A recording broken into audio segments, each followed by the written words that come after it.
up for the past 15 minutes and you couldn't hear me?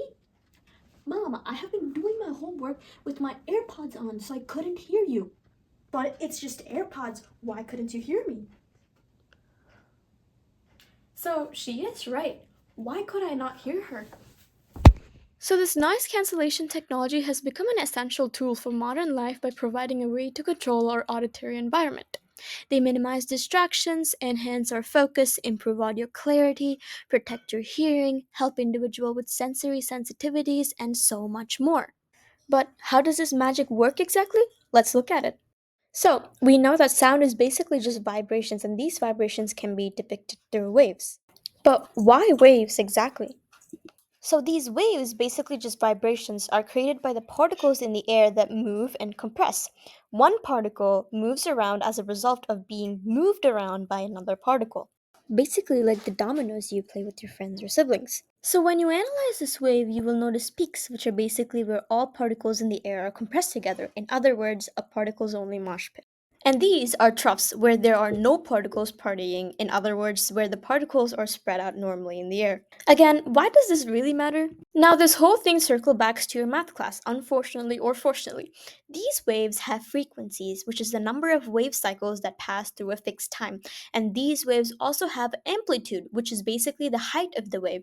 And now, in our concern, this amplitude matters very much to us because this determines the sound of everything around us.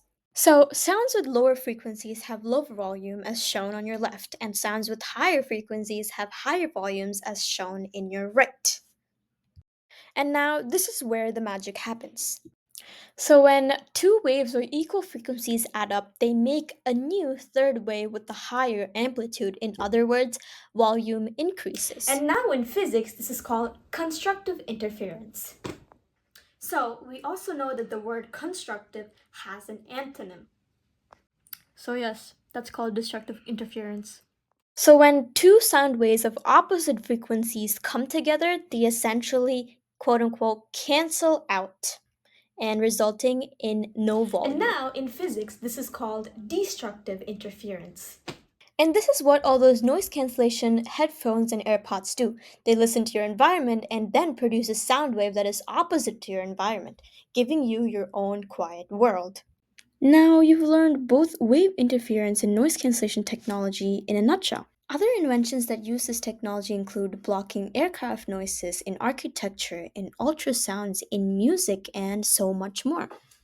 But wait, going back to our noise cancellation topic, these headphones, although they are great inventions, they have some serious issues. These noise canceling headphones present neurological issues, auditory processing disorders, safety concerns, physical discomfort for some, and much more. Although currently I'm not doing anything to help these problems, but this year I'm planning to study engineering at the Georgia Institute of Technology in hopes of finding solutions to these problems one day.